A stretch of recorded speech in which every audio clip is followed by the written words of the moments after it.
E, para mim, a LGPD traz isso como um fator que é fazer com que as lideranças sejam capazes não só de implementar a LGPD, mas transformar as pessoas para que elas compreendam esse ambiente de cultura e da segurança, Bordi. Isso que você falou, João, tem muito, mas muito a ver com o que eu venho falando nos últimos 3 anos, que é não basta desenvolver habilidades técnicas. Nós precisamos desenvolver habilidades sociais, habilidades emocionais e trazer isso para dentro das empresas. O que eu tenho visto dentro do processo de formação de liderança é que todo mundo só quer treinar as pessoas nas habilidades técnicas. E a maioria dos problemas que nós temos não são por habilidades técnicas. Provavelmente essa pessoa que você falou, que foi lá num site XPTO e colocou a mesma coisa, ela deve ser uma profissional, ou ele deve ser um profissional maravilhoso, ela ou ele deve ser um profissional mega qualificado, mas não entender o contexto pelo qual está envolvido, não sobre o aspecto técnico, mas sobre o aspecto de segurança, sobre o aspecto de proteção do outro, sobre o aspecto de proteção de si mesmo. Esse conjunto de outras habilidades, e existem várias, são habilidades treináveis e que nós precisamos trazer para a pauta da formação das lideranças.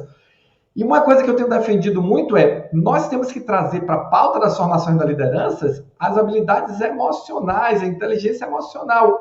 Por quê? Porque o se preocupar com o outro é uma habilidade emocional. E quando eu estou tendo atitudes que colocam a organização em risco, que colocam a minha vida em risco, seja com a senha, ou seja de qualquer outra forma, eu estou colocando em risco também o outro. Então, é um conjunto de cultura que precisa ser trabalhado. A gente precisa desmistificar as questões técnicas, como a LGPD, que é uma questão essencialmente técnica, e que os problemas que acontecem são essencialmente comportamentais. Comportamentais. E esse é o ponto. E você foi brilhante em algo que, para mim, é muito valor.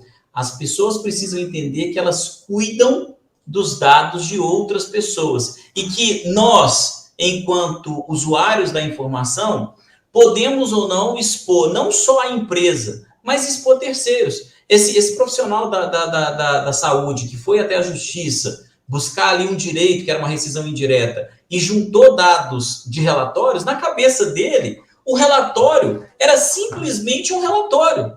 Mas, no final das contas, o relatório expunha uma pessoa, uma doença, uma família. Ela expunha ali um risco, aquela pessoa é um risco. E a gente precisa compreender isso. Fernando Fonseca foi um dos meus instrutores nesses últimos 5 anos aí dessa jornada LGPD. E ele usa uma expressão que ele emprestou lá de Saint-Exupéry, do Pequeno Príncipe, né? Quando a raposa fala para o Pequeno Príncipe assim, somos eternamente responsáveis pelo que cativamos, né? Ou você é eternamente responsável pelo que te cativa, pelo que cativas, alguma coisa assim. E aí Fernando fez uma tradução, e eu gosto de falar que é dele, porque foi ele que me contou isso, então para dar o crédito necessário, ele fala assim, nós precisamos incorporar nas empresas e nas pessoas o conceito de que somos eternamente responsáveis pelos dados que recebemos, né? Pelas informações que recebemos. Então, nós precisamos entender que não é só um prontuário, não é só uma senha, não é só um print de uma tela, né? Não é só uma agenda. Então, é muito comum, né, eu receber agendas por e-mail, o médico pedir, manda minha agenda aí aqui no WhatsApp para eu ver como é que ela está. Será que eu devo?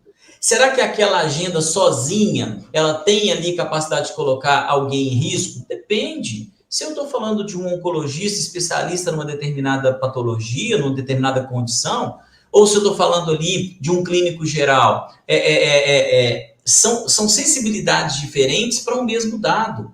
Às vezes eu tenho apenas uma lista de pessoas numa planilha do Excel, mas o nome da coluna é portador de tal doença ou portador de tal condição. E às vezes um sim ou um não vai dar um grau de sensibilidade e colocar aquela pessoa em risco. Eu preciso entender isso, trazer isso para dentro, exatamente como você comentou. Saber que eu estou tratando pessoas e que aqueles dados, no caso de um hospital em especial, de uma clínica, eles não são da clínica.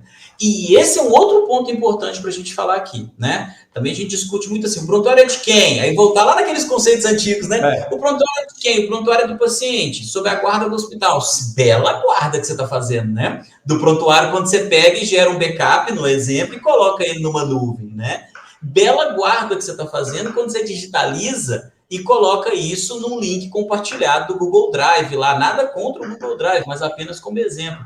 Então, assim, deve entender que o prontuário é do paciente e é dele mesmo, né? Só que agora não é só dele, paciente, é dele enquanto titular de dados, de direitos, e você, com a LGPD, assume uma série de outras obrigações puníveis. E aí não tem como não puxar para esse lado, né? Ela também tem a questão da sanção.